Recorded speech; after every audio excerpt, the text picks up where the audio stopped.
میرا 2016 میں یعنی 2016 میں عراق جانا ہوا. تو عراق میں جو حالات ہم نے وہاں پر جو دیکھے، کیونکہ اس وقت بہت ہی افراتفری اور بڑا پرتشدد ماحول تھا. اس طویل اپنی زندگی میں جو چیزیں سیکھی ہے یا آپ دوسروں کو شیئر کرنا بتانا چاہتے ہیں، 3 چیزیں بتائیں کیا ہو سکتی، کیا ہے وہ؟ آداب ناظرین، آج میں اس وقت مولانا آزاد نیشنل اردو یونیورسٹی میں موجود ہوں، اور اس وقت میرے ساتھ دلی کے نہایت ہی معروف اور سینئر صحافی جناب ڈاکٹر یامین انصاری صاحب موجود ہیں، اور ہندوستان کا ایک معروف اور مشہور اخبار روزنامہ انقلاب کے دلی کے ریزیڈنٹ ایڈیٹر ہیں. تو یامین انصاری صاحب، آپ اس وقت حیدرآباد میں ہیں اور صحافت سے آپ کا طویل وابستگی رہی ہے. آپ مختصراً یہ بتائیں کہ صحافت سے وابستگی کا آپ کا پس منظر کیا ہے؟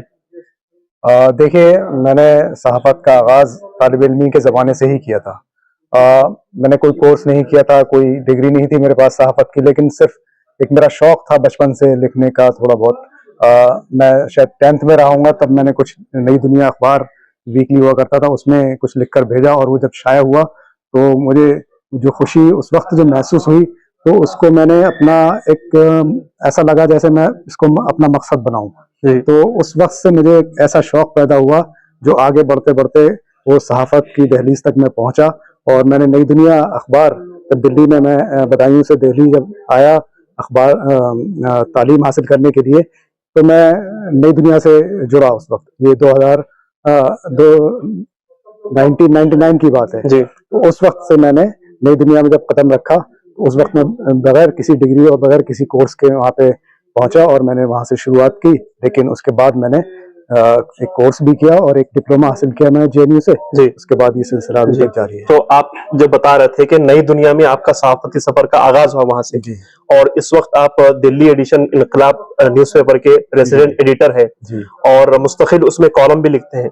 تھوڑا سا آپ یہ بتائیں کہ خاص طور پہ آپ کے جو کالمز ہوتے ہیں عرب دنیا کے حالات پر، مشرق وسطیٰ کے حالات پر، تو لکھنے کا جو عمل ہے آپ مطلب کس طرح لکھتے ہیں؟ دیکھیے، اس میں وہی جب آپ صحافت کے شعبے سے وابستہ ہوتے ہیں تو اس میں ایک تو یہ ہے کہ آپ مختلف پہلوؤں پر، مختلف خبروں پر آپ کی نظر رہتی ہے، مختلف چیزوں پر آپ کی نظر رہتی ہے. لیکن ایک ایسا بھی ہوتا ہے کبھی کبھی کہ کچھ ایسے واقعات رونما ہو جاتے ہیں جو آپ کے دل پہ اثر کرتے ہیں. تو چونکہ یہاں پہ ہندی میڈیا یا انگلش میڈیا یا دوسرے ذرائع کی ہم بات کریں تو اس میں انٹرنیشنل کوریج بہت حد تک نہیں ہوتی ہے جو ہونی چاہیے. لیکن اردو اخبارات میں آپ کو خاص طور سے مسلم دنیا کی خبریں اور مسلم دنیا سے متعلق چیزیں، مواد آپ کو ملے گا. تو میرا شوق بھی اور مجھے کچھ محسوس بھی ہوتا ہے کہ بحیثیت ایک مسلمان میں اپنی ذمہ داری بھی سمجھتا ہوں کہ جو مسلم دنیا میں جو واقعات رونما ہو رہے ہیں ان کو کس طرح سے ہم اپنے جو لوگ ہیں، ہمارے ہم ہندوستانی جو مسلمان ہیں ان تک، یا جو اردو کے قارئین ہیں ہندوستان کے، ان تک کیسے ان سرگرمیوں کو یا ان واقعات کو کس طرح پیش کیا جائے اور جو سچائی ہے وہ لوگوں کے سامنے آئے. تو ابھی آپ نے کہا کہ جو سچائی ہے وہ لوگوں کے سامنے آئے. عموماً ورلڈ لیول کے جو ایونٹس ہوتے ہیں یا پھر جو ہے میڈل ایسٹ کے، تو وہاں کی خبریں معلوم کرنے کے لیے چند ریسورسز ہیں، چند وسائل معلوم کرنے کے لیے. تو دوسری طرف اگر ان وسائل کے بارے میں اگر دیکھا جائے، اگر عوام کی رائے معلوم کی جائے، تو عموماً یہ کہا جاتا ہے کہ ان کا اپنا ایک نیریٹو ہوتا ہے، ان کا اپنا ایک دکھانے کا انداز ہوتا ہے. تو کیا اس پہ ڈیپینڈ کیا جائے، یا پھر آپ کے سورسز کیا ہے اس طرح کی عالمی خبروں کو اس کی تصدیق کے لیے، اس کی ویریفیکیشن کے لیے؟ دیکھیے، اس میں آج کل ایک تو فیکٹ چیک اور ڈیپ چیک کا زمانہ ہے، تو اس میں آپ کو بہت آسانیاں ہیں اگر آپ اس کا استعمال کرتے ہیں. دوسرا یہ کہ کسی بھی ایک ذریعے پہ آپ منحصر نہیں رہ سکتے. اگر آپ جو معلومات حاصل کر رہے ہیں وہ دوسروں تک اگر پہنچانی ہے تو آپ کو مختلف ذرائع پہ منحصر رہنا پڑے گا. مختلف مان لیجیے آپ اگر CNN دیکھ رہے ہیں تو آپ کو BBC بھی اسی خبر کو BBC سے بھی دیکھنا پڑے گا، اس کو الجزیرہ پہ بھی دیکھنا پڑے گا، یا اور جو بھی دوسرے رائٹرز ہیں یا اور جو بھی ایجنسیز ہیں، یا نیوز ادارے ہیں،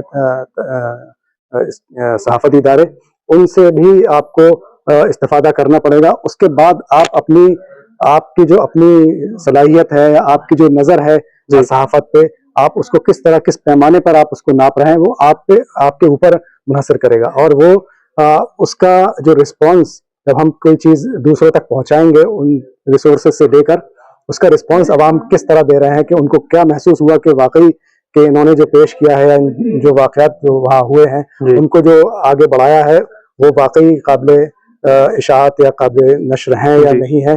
تو اس لحاظ سے ہمیں مختلف ذرائع پر کو دیکھ کے اس کے بعد اپنا فیصلہ کرنا پڑے گا, اور اس کی تصدیق عوام کرتے ہیں, کیونکہ عوام ہی یا قاری جو ہیں یا ناظرین جو ہیں وہ اس کو دیکھتے ہیں اور پڑھتے ہیں, سمجھتے ہیں چیزوں کو. اچھا سر, آپ کا صحافت کے میدان میں ایک طویل تجربہ رہا اور کئی برسوں سے اس پہ آپ کی وابستگی ہے. کوئی ایک ایسا واقعہ جو آپ کو بہت یادگار ہے, بہت زیادہ متاثر کیا ہو؟ دیکھیے ویسے تو بہت سارے واقعات سامنے آئے, کیونکہ میں 1999 سے صحافت سے وابستہ ہوا, لیکن میرا 2016 میں یعنی 2016 میں عراق جانا ہوا. تو عراق میں جو حالات ہم نے وہاں پر جو دیکھے, کیونکہ اس وقت بہت ہی افراتفری اور بڑا پرتشدد ماحول تھا وہاں پر.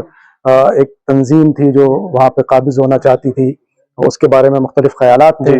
تو ان چیزوں کو ہم نے جب وہاں پر دیکھا اور ان کو محسوس کیا, ان کا تجزیہ کیا, ان کا مشاہدہ کیا مختلف زاویوں سے, اور وہاں پر جو لوگ موجود تھے ان سے کچھ لوگوں سے بات کر کے, اور ان سے جو تجربات ملے وہ اپنے آپ میں ایک الگ تجربہ رہا میرا. اور ان کو میں نے پھر یہاں پر انقلاب میں ایک رپورٹاج کی حیثیت سے 10 دن میں نے اس کو سلسلے وار لکھا, اس کو اور کتاب کی شکل میں بھی آئی. پھر لوگوں کو کافی تجسس ہوا اسے پڑھنے کے بعد, انہوں نے کہا کہ تشنگی باقی رہ گئی, تو میں نے پھر اس کو کتابی شکل میں اس کو ایک سفر نامے کی طرح اس کو میں نے پیش کیا. وہ میرے لیے میرے صحافتی کیریئر کا ایک بہت یادگار لمحہ ہے. اچھا سر, مختصراً 1-2 لائن کا سوال میں آپ سے کرنا چاہوں گا کہ اگر آج کے دور میں کوئی جرنلزم میں آنا چاہے تو کیوں آنا چاہیے, کیا وجہ ہو سکتی ہے؟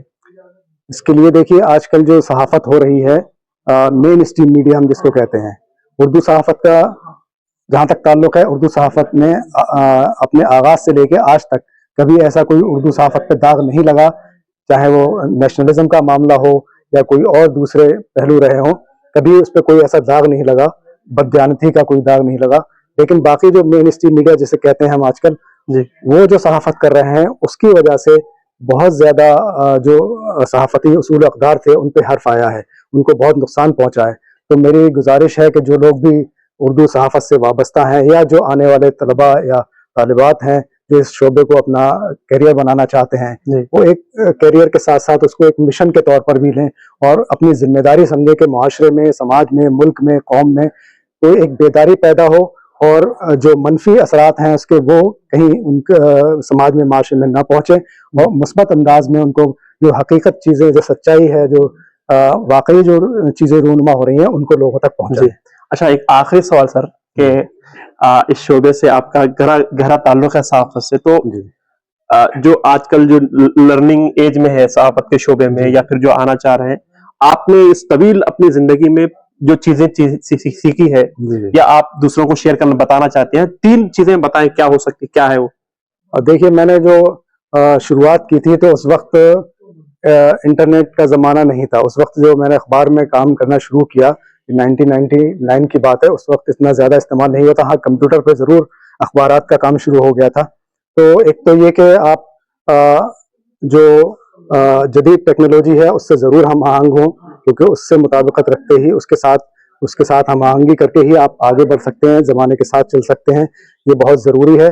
دوسری, آپ اپنے مطالعے کو بہت زیادہ اس کو وسیع کریں, زیادہ سے زیادہ اپنے جو ہمارے اسلاف رہے ہیں, جو ہمارے پرانے جو صحافی رہے ہیں, بزرگ صحافی رہے ہیں, ان کو پڑھیں, ان کا موازنہ کریں, ان کا مطالعہ کریں کہ وہ کس طرح انہوں نے ملک اور قوم کی خدمت کی ہے. چونکہ دیکھیے اردو صحافت کا جہاں تک تعلق ہے 200 سال سے بھی زائد کا سفر مکمل ہو چکا ہے, اور اس میں 200 سال سے زائد کے سفر میں اردو صحافیوں نے جدوجہد آزادی سے لے کر ملک کی تعمیر و ترقی تک, اور آج اس دور میں بھی اس میں اپنا جو کردار ادا کیا ہے وہ بالکل بہت نمایاں ہے, اور اس میں کسی قسم کا کسی طرح کی کوئی اس پہ انگلی نہیں اٹھا سکتا, بہت زیادہ اس پہ کوئی گنجائش ایسی نہیں. تو ان کو اپنے مطالعے میں ضرور لائیں.